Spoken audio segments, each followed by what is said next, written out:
আচ্ছা মা, একটা কথা বলি আপনাদের, এক ঘটি দুধ যতই পেট ভরে খাক, আমরা এইটুকু জানি দুধ হচ্ছে জলের মতন জিনিস, সে আর কতদিন থাকবে। ছেলেটা তো খালি পেটেই ছুটেছে বৃন্দাবনের পথে, আর বিহার থেকে বৃন্দাবন যেতে গেলে না হলেও একটা বাচ্চা ছেলের ক্ষেত্রে 6টা মাস কাটতে পারে, একটা না যেতে পারবে না। কিন্তু ছেলেটা কাউকে ভ্রুক্ষেপ করে না, মাঝরাতেও ছুটছে, দিনেও ছুটছে। কোথায় বৃন্দাবন, কোথায় বৃন্দাবন, কোথায় বৃন্দাবন। ছুটতে ছুটতে ছুটতে ছুটতে ছুটতে ছুটতে পৌঁছে গেল উত্তরপ্রদেশে। উত্তরপ্রদেশে যখন ছেলেটা পৌঁছে গেছে, আর কিন্তু ছেলেটা হাঁটতে পারছে না। নরোত্তমের দেহটা অবশ, মাঝখানে অনেকগুলো মাস কাটিয়ে দিলেন। উত্তরপ্রদেশে এসে নরোত্তম যখন আর হাঁটতে পারছে না, নরোত্তম করেছে কি, একটা গাছের তলায় বিশ্রাম নেবার জন্য বসে পড়েছে, আর গাছেতে একটু মাথাটাকে হেলিয়েছে, ঠেকিয়েছে, আর যেই মাথাটা ঠেকিয়েছে ঘুমিয়ে পড়েছে। মায়েরা, মাথাটা ঠেকানোর সঙ্গে সঙ্গে নরোত্তম অঘরে ঘুমিয়ে পড়েছেন। আর যখনই নরোত্তমের চোখে ঘুম এসে গেল, হঠাৎ করে চোখের সামনে স্বপ্নের ঘোরে দুইজন বৈষ্ণবকে দেখতে পেলেন। একেবারে ঠকঠকে বৃদ্ধ চেহারা, একখণ্ড সরু সাদা কাপড় হাঁটুর ওপরে তাদের পরা রয়েছে। নরোত্তম স্বপ্নের ঘোরে যে দুজন বৈষ্ণবকে দেখলেন, স্বপ্নের ঘোরেই প্রশ্ন করলেন, কে আপনারা? আপনারা কে? আমার সামনে এসে দেখা দিলেন, কে আপনারা?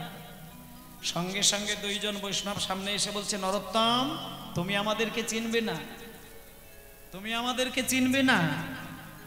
এই আমরা হলাম দুই ভাই, আমি হলাম বড় ভাই, আমার নাম রূপ গোস্বামী পাদ, আর এই হলো আমার মেজো ভাই, এর নাম সনাতন গোস্বামী। নরোত্তম, একটা কথা আমি তোমাকে বলে দিই, আমরা কিন্তু দুই ভাই পৃথিবীতে নেই, আমরা জগৎ ছেড়ে চলে এসেছি। তুমি যে বৃন্দাবনে যাচ্ছ, ওইখানে গেলে তুমি আমাদের সমাধি দেখতে পাবে।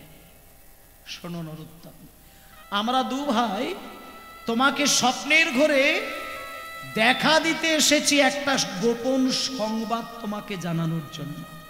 শোনো নরোত্তম, কিছুদিন আগে বিহারের জঙ্গলে তুমি অজ্ঞান হয়ে পড়ে গিয়েছিলে, মনে আছে তোমার? এক ব্রাহ্মণ তোমার মাথায় জলের ছিটে দিয়ে তোমার জ্ঞানটা ফিরিয়ে দিয়েছিল। সেই ব্রাহ্মণ তোমাকে কোলে করে দুগ্ধ পান করালে। শোনো নরোত্তম, যে ব্রাহ্মণ তোমাকে কোলে করে দুগ্ধ পান করিয়েছেন, সেই ব্রাহ্মণ কোনো সাধারণ ব্রাহ্মণ নন, উনি হলেন স্বয়ং চৈতন্য মহাপ্রভু। প্রভু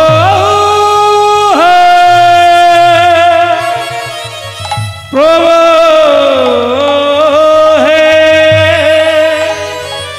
প্রভু হে।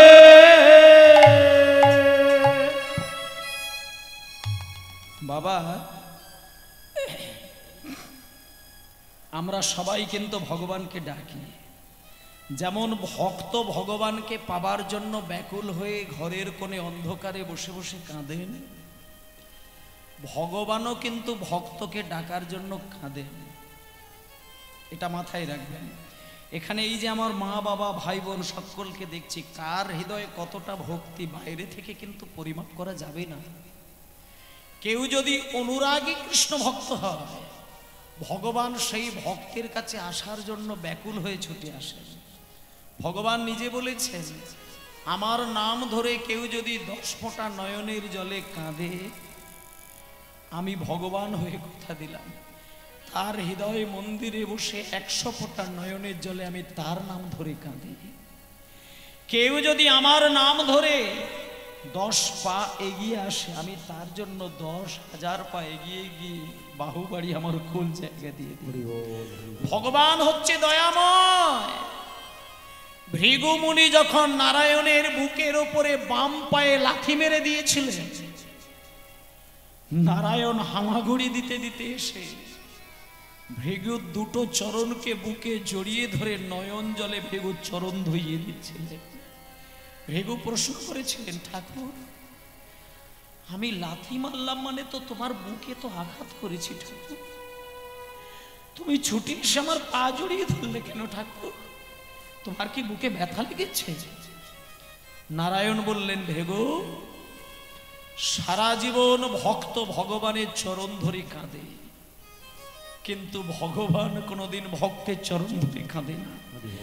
আমি অনেক দিন থেকে একটা বাসনায় কাঁদছিলাম যে অনুরাগী কৃষ্ণ ভক্তকে যদি কাছে পায় আমি তার যুগল চরণ দুটো বুকের মাঝে জড়িয়ে ধরে কাঁদব। দেখো তুমি পরম বৈষ্ণব, তুমি পরম ভক্ত, তোমার মতো ভক্তের চরণ যুগল যখন আমার কাছে যেচে সেদে এসেছে, সেই চরণ তো আমি আর ছাড়া হতে পারি না ভিগু। তাই মাগো, যদি কোনোদিন ভগবানকে সেবা দিতে দিতে কোনোদিন আপনি নীরবে প্রেমের জলে কাঁদতে পারেন আপনার ঘরের কোণে বসে, আপনি তৈরি থাকবেন আপনার নীরবের প্রেমের কান্না যদি আপনার তালপাতার কুঁড়ে ঘরেও হয়, আপনার ওই তালপাতার কুঁড়ে ঘরের মধ্যে ভগবান কিন্তু আসে, শুধু আপনি চিনতে পারেন। হয় কখনো পাগলের বেশে আপনাকে সে দেখা দিতে পারে, নচেত ভিখারির বেশে আসতে পারে, নয়তো সাধুর বেশে আসতে পারে। ভগবান আমাদের কাছে আসেন কারণ এটা তার আকাঙ্ক্ষা, শুধু ধরা দেয় না, চিনিয়ে দেন না। শাস্ত্রে বলেছে, জীবের নিস্তার লাগি নন্দ সুত হরি ভুবনে প্রকাশন গুরু রূপ।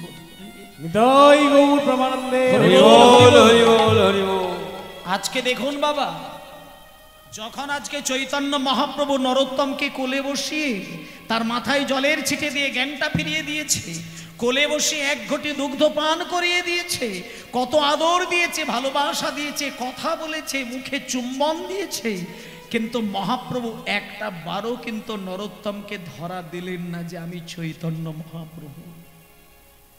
যখন আজকে রূপ সনাতনের মুখ থেকে শুনলেন যে মহাপ্রভু আমাকে দেখা দিয়েছেন, সঙ্গে সঙ্গে নরোত্তমের ঘুমটা ভেঙে গেল।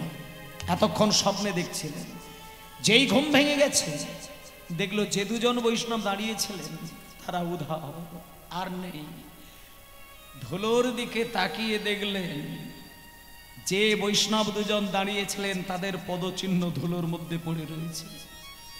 আর মনে মনে চিন্তা করছে, ঠাকুর ঠাকুর তুমি আমাকে দেখা দিলে, আমার সঙ্গে কথা বললে, আমাকে কোলে করে জড়িয়ে ধরে তুমি আমাকে দুধ খাওয়ালে, একটা বার তুমি ধরা দিলে না যে আমি চৈতন্য মহাপ্রভু।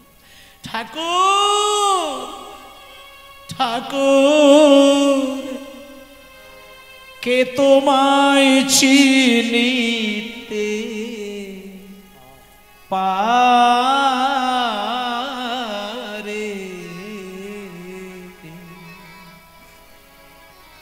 তুমি না চিনালে পারে। ঠাকুর কে তোমায় চিনিতে পারে। হরি বল হরি বল হরি বল। তুমি না চেনাইলি পারে, ঠাকুর কে তোমায় চিনিতে পারে,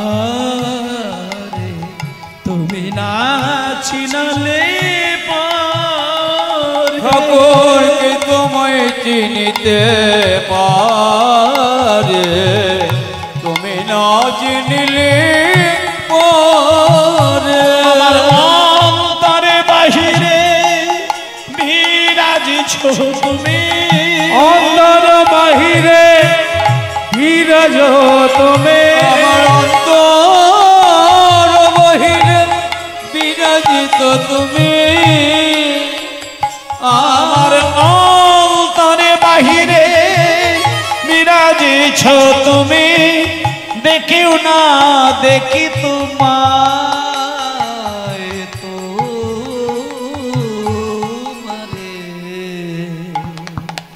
তুমি না চিনালে পরে। হরি বল হরি বল। কে তোমায় চিনিতে পারি, তুমি না চেনাইলে পরে সকলকে তোমায় চিনিতে পারে, তুমি না চিনিলে পরে।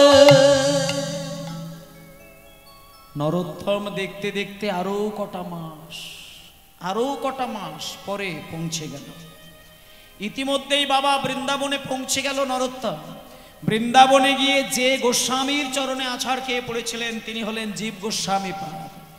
জীব গোস্বামীপাদ মন্দিরের ভেতরে সেবার কাজে ব্যস্ত আছে। বাইরে থেকে নরোত্তম দাস গিয়ে জয়ধ্বনি দিতে শুরু করল। জীব গোস্বামীপাদ কি জয়, জীব গোস্বামীপাদ কি জয়, জীব গোস্বামীপাদ কি জয়। এই খোকা, এই খোকা, আরে কে রে তুই? এত সুন্দর মিষ্টি দেখতে, আমার মন্দিরের দরজার সামনে এসে আমার জয়ধ্বনি দিচ্ছিস বাবা? সামনে আয়, সামনে আয়, সামনে আয়। কি অপূর্ব দেখতে, চোখের মধ্যে গাম্ভীর্য, মুখে কৃষ্ণ নাম, চোখ থেকে বিন্দু বিন্দু জল গড়িয়ে যাচ্ছে। কি নাম রে বাবা তোর? আমার নাম নরোত্তম বাবা ঠাকুর। নরোত্তম? বাহ বাহ, তা বাড়ি কোথায়? আমি বাংলা থেকে এসেছি গোস্বামীপাদ। বাংলা থেকে এসেছিস, বেশ। আচ্ছা তোর মা বাবা কি করেন? তোর বাবা কি করেন? আমার বাবা হচ্ছেন একজন ওই আমার বাবা হচ্ছেন রাজা মশাই, আর আমি হচ্ছি রাজার ছেলে। ও আচ্ছা, তুই রাজার ছেলে, ঠিক আছে ঠিক আছে। আচ্ছা বল আমার কাছে কি চাস? বাবা ঠাকুর, আমি বাংলা থেকে বৃন্দাবনে এসেছি, আপনার কাছে এসেছি, আপনি আমাকে দীক্ষা দেবেন, আমি একটু রাধা গোবিন্দের সেবা করব। দীক্ষা? হ্যাঁ হ্যাঁ, দীক্ষা দেবো, দীক্ষা দেবো, দীক্ষা দেবো। রাজার ছেলে আমার কাছে এসেছো, আমি তোমায় দীক্ষা দেবো না? শোনো একটা কথা বলি, দীক্ষা আমি তোমাকে দেবো, এটা আমি কথা দিলাম, কিন্তু তোমার মা বাবাকে একটু নিয়ে এসো, তোমার মা বাবার সঙ্গে আমি একটু আলাপ পরিচয় করি। যখনই বলেছি মা বাবা, নরোত্তম বলছেন বাবা ঠাকুর, আমার মা বাবাকে তো আমি নিয়ে আসিনি। আমি মা বাবা ঘুমিয়েছিল, মধ্যরাত্রিতে ঘুমন্ত মা বাবার চরণে প্রণাম জানিয়ে আমি সারাটা জীবনের জন্য বেরিয়ে এসেছি বাবা ঠাকুর। আমার মা বাবাকে আমি বলেও আসিনি, আপনি আমাকে দীক্ষা দিন না একটু রাধা। তোমার মা বাবা কি বলছো নরোত্তম? তোমার মা বাবা কি বলে আসনি মানে তুমি ওই একা একা বৃন্দাবনে আসলে? হ্যাঁ বাবা ঠাকুর, আমি একা একা এসেছি। দাঁড়াও, তুমি যে একা একা বৃন্দাবনে আসলে, আচ্ছা বৃন্দাবনে আসতে গিয়ে তোমার পথে কোনো দুর্ঘটনা ঘটেনি? হ্যাঁ বাবা ঠাকুর, পথে একটা ঘটনা ঘটেছিল।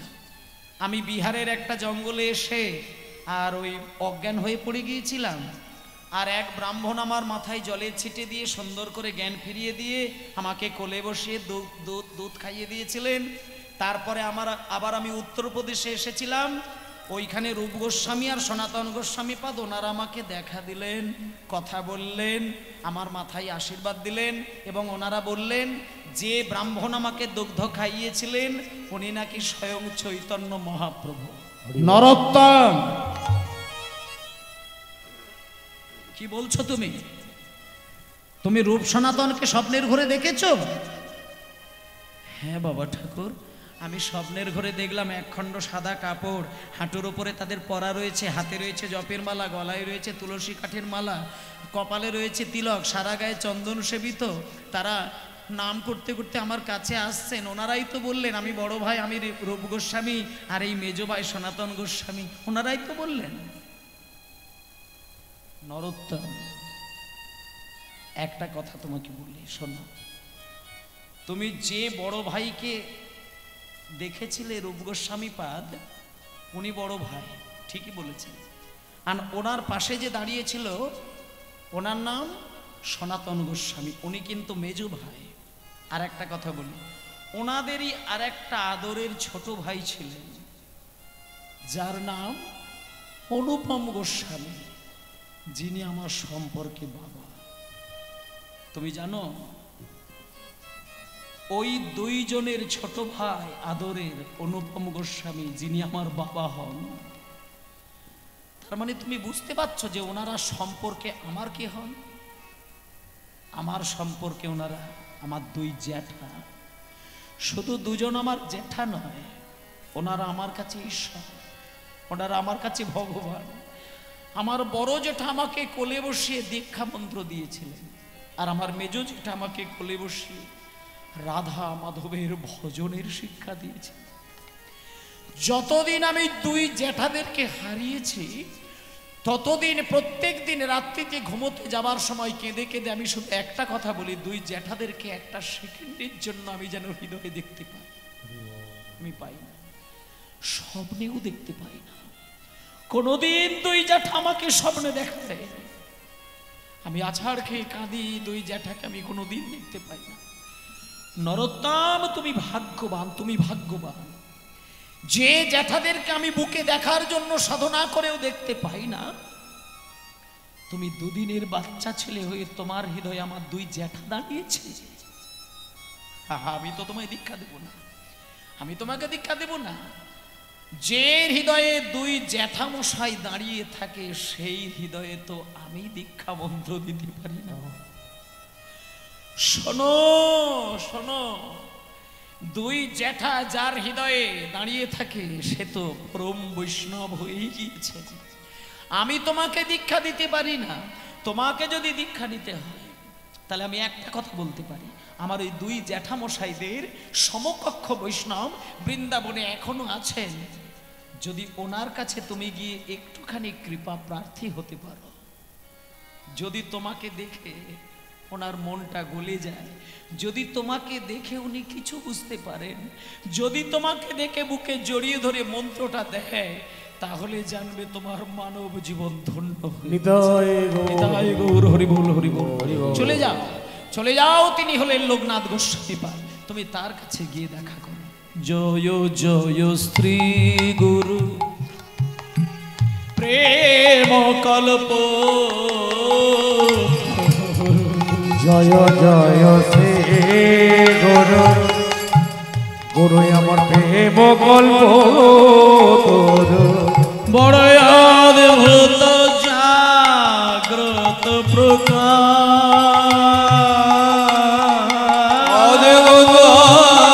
জাগ্রত বড় অদ্ভুত জাগ্রত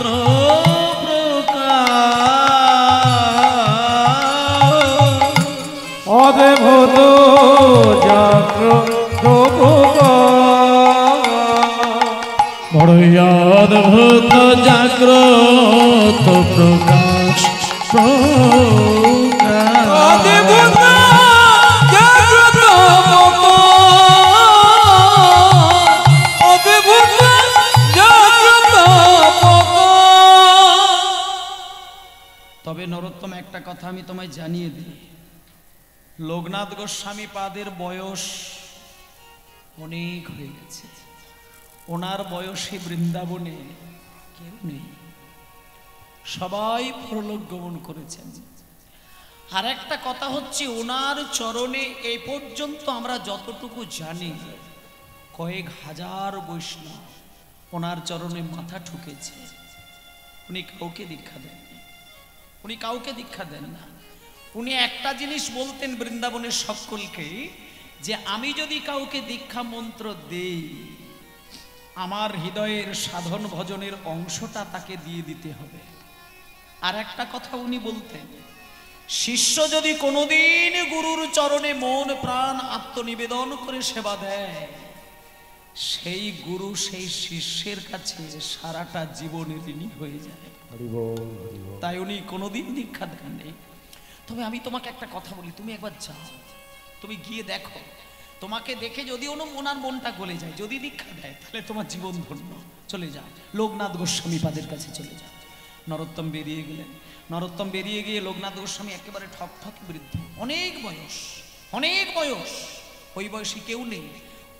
নরোত্তম গিয়ে লোকনাথ প্রভুর মন্দিরের দরজার সামনে গিয়ে, লোকনাথ গোস্বামী পাদ কি জয়, লোকনাথ গোস্বামী পাদ কি জয়, লোকনাথ গোস্বামী পাদ কি জয়। কে কে কে আমার জয়ধ্বনি দিচ্ছে? কে রে? ও কি নাম রে বাবা? সামনে আয়, সামনে। হ্যাঁ রে, আমি কারো জয়ধ্বনি টয়ধ্বনি পছন্দ করি না। কে তুই? আমার নাম হচ্ছে নরোত্তম বাবা ঠাকুর। আমার নাম নরোত্তম। তা কোথা থেকে এসেছিস? আমি ওই বাংলা থেকে এসেছি। আচ্ছা, বাংলা থেকে এসেছিস। তা তোর বাবা কি করে রে? আমার বাবা হচ্ছেন একজন রাজশাহী জেলার রাজা। ও, তার মানে তুই রাজার ছেলে? হ্যাঁ বাবা ঠাকুর, আমি রাজার ছেলে। তা এইখানে কি চাস বল? বাবা ঠাকুর, আপনার কাছে আমি এসেছি, দয়া করে আমাকে একটুখানি দীক্ষা মন্ত্র দেবেন। আমি একটু ওই রাধা গোবিন্দের সেবা করব, একটুখানি দাঁড়া দাঁড়া দাঁড়া দাঁড়া দাঁড়া, একটা কথা বলি, শোন শোন শোন, কাঁদিস না, শোন একটা কথা বলি, কাছে আয় বাবা, রাগ করিস না। আমার জীবনের একটা নিয়ম তোকে বলে দিই। তোর আগে হাজার হাজার মানুষ এসেছে, এইভাবে কত কান্নাকাটি করেছে, কিন্তু আমি কাউকে দীক্ষা দিই না। একটা কথা বলি, রাজার ছেলে হয়েছিস, বৃন্দাবনে এসেছিস, ভালো কথা, প্রসাদ পা, ঘোর, ফের বেরিয়ে হয়, বেরিয়ে যায়। আমার কাছে এই জয়ধ্বনি, সেবা, দীক্ষা এসব বলবি না, আমি জীবনেও সব করি না, বেরিয়ে যা, বেরিয়ে যা। নরোত্তম মনে মনে ভাবলেন, নরোত্তম মনে মনে ভাবলেন, আপনি শুধু আমার এই জন্মের গুরু নন, আপনি আমার গত জন্মের গুরু ছিলেন বটে। দীক্ষা আপনি নাইবা দিলেন, আপনার মুখপানে চেয়ে আমি মরে যাব, তবুও প্রতিজ্ঞা করলাম আমি কারোর কাছে গিয়ে দীক্ষা মন্ত্র চাইব না। একটা কথা আমি এখানে বলে দিই, আসতে বাজাবে বদ্দি বাবা, আসতে বাজাবে। এখানে যারা যারা দীক্ষা নিয়েছেন তাদের ক্ষেত্রে একটা কথা বলি, দীক্ষা মন্ত্রটা গুরুর কাছ থেকে নিতে হয়। নিয়েছেন, নিচ্ছেন বা নেবেন। যারা দীক্ষা মন্ত্র গুরুদেবের কাছ থেকে পেয়েছেন, একটা জিনিস বলে দিই, যদি আপনার ভাগ্যক্রমে গুরুদেব এরকম হয় যে আপনি গুরুদেবের কাছে যাওয়া মাত্রই আপনার হৃদয়ে এমনিতে কোনো প্রেম ভক্তি নেই, কিন্তু গুরুর কাছে গেলে কোথা থেকে যেন প্রেম এসে যায়, চোখে যেন রাধা গোবিন্দের প্রেমের সুধা গড়ায়, আর গুরুর বদন, গুরুর চরণ দর্শন করলেই যেন আপনার শরীরটা পুলক জেগে ওঠে, ছচ্ছর করে প্রেমের ধারায় আপনার বুক ভেসে যায়। গুরুকে দেখলে প্রেম জাগে, গুরুকে দেখলে আত্মনিবেদন করতে ইচ্ছে হয়, গুরুকে দেখলে বুক চাবড়ে হা কৃষ্ণ বলে কাঁদতে ইচ্ছে হয়। এইরকম গুরু যদি জীবনে কারোর এসে যায়, জানবেন ওই গুরু আপনার এই জন্মের নয়, ওই গুরু আপনার গত জন্মের গুরু ছিল। নিতাই গৌর প্রেমানন্দে হরি বল, হরি বল। গত জন্মের সম্পর্কের গুরু যদি এই জন্মে দেখা দেয়, আপনি তাকে দেখলেই পাগলির মতো কাঁদবেন। এটা গত জন্মের ভক্তির সম্পর্ক। আপনার যে মন্ত্র শোধা দিয়ে আপনি জীবন সাজিয়েছিলেন, সেই মন্ত্র শোধা এই জন্মে পাওয়া মাত্র গুরুকে দেখলে আপনার হৃদয়ে প্রেমে পাগল হয়ে যাবে। আজকে নরোত্তম লোকনাথ প্রভুর কাছে যেই দাঁড়িয়েছে, যে নরোত্তমের বুক ফেটে কান্না এতটা আসেনি, আজকে লোকনাথ প্রভুকে দেখার সঙ্গে সঙ্গে পাগল হয়ে কাঁদছেন। নরোত্তম ভাবলেন, ইনি আমার নিশ্চয় গত জন্মের গুরু ছিলেন। ইনি যদি দীক্ষামায় নাও দেন, আমি এই জায়গায় মাথা ঠুকে মরে যাব, কারোর কাছে দীক্ষা নেব না। আমার চক্ষু দানে দিলা যে, জন্মে জন্মে গুরু সে, চক্ষু দান দিলা যে, জন্মে জন্মে গুরু সে। আমার চক্ষু দানে দিলা যে, জন্মে জন্মে গুরু সে। আমার চক্ষু দান দিলা যে, জন্মে জন্মে গুরু সে। লোকনাথ লোকের জীবন, লোকনাথ লোকের জীবন, লোকনাথ লোকের জীবন, লোকনাথ লোকের জীবন, লোকনাথ লোকের জীবন, লোকনাথ লোকের জীবন, লোকনাথ লোকের জীবন, লোকনাথ লোকের জীবন। তবে একটা কথা বলে রাখি, শিষ্য যদি কোনোদিন গুরুর চরণে সেবা করে না বাবা, পরের জন্মে কিন্তু সেই গুরু শিষ্যের কাছে ঋণী হয়ে যায়। লোকনাথ প্রভুর সাধনাটা এমন একটা জায়গায়, উনি কাউকে দীক্ষা দেন না। এবার দেখুন, দেখতে দেখতে নরোত্তম কিন্তু লোকনাথ প্রভুর কাছ থেকে নড়েনি বেশ কয়েকটা দিন। একদিন হঠাৎ নরোত্তম দেখছে ঠিক ভোর 3টের সময় লোকনাথ প্রভু পায়খানা করার জন্য চলে যাচ্ছে যমুনা নদীর ধারে। মায়ের একটা কথা বলি, সাধারণ মানুষের পায়খানাকে পায়খানা বলে, পায়খানাটা যেহেতু এসেছে কথাটা একটুখানি পরিষ্কার করে দিই। সাধারণ লোকের পায়খানাকে পায়খানা বলে, কিন্তু পরম বৈষ্ণব যিনি হবেন শাস্ত্রে বলছে তার পায়খানাটা কিন্তু পায়খানা নয়। পরম বৈষ্ণবের পায়খানাটা সাধারণ মানুষের পায়খানার সঙ্গে মেলে না। এবং শাস্ত্র আরো পরিষ্কার করে দিয়েছে সাধারণ মানুষ আর পরম বৈষ্ণব তফাৎটা কোথায়, কি করে বুঝবেন শোনেন। যে মানুষটা জন্ম থেকে মৃত্যু পর্যন্ত, খুব ভালো করে ধ্যান দিয়ে দেখবেন, এটা জন্মক্ষণ থেকে মৃত্যুর ক্ষণ পর্যন্ত যে মানুষটা রাধা কৃষ্ণের নাম, প্রেম, ধ্যান, জপ, তপের মধ্যে সারাটা জীবন ডুবিয়ে রাখে, এটা 1 নম্বর। আর 2 নম্বর হচ্ছে যে মানুষটা জন্ম থেকে মৃত্যু পর্যন্ত রাধা মাধবের মহাপ্রসাদ ছাড়া কোনোদিন জিহ্বায় কোনো খাদ্য তোলেন না, এই মানুষের দেহ সাধারণ মানুষের দেহের সঙ্গে মিলে না। জন্মক্ষণ থেকে মৃত্যু পর্যন্ত নামের মধ্যে মন প্রাণ ডুবিয়ে আর দেহকে ডুবিয়ে রাখা, আর সারা জীবন ধরে রাধা মাধবের প্রসাদ ভক্ষণ করা, এ মানুষ পরম বৈষ্ণব। আর এই মানুষের দেহের ভেতর থেকে পায়খানাটা বার হচ্ছে মানে এটা পায়খানা নয়, শাস্ত্র বলছে এটা বিষ্ঠা। আর লোকনাথ প্রভু পরম বৈষ্ণব, পরম বৈষ্ণব। লোকনাথ প্রভু যখন ধ্যান করে, ভজন করে, ভগবান কৃষ্ণ রাধারানীকে ছেড়ে কাঁদতে কাঁদতে এসে লোকনাথ প্রভুর কাছ থেকে সেবা গ্রহণ করে।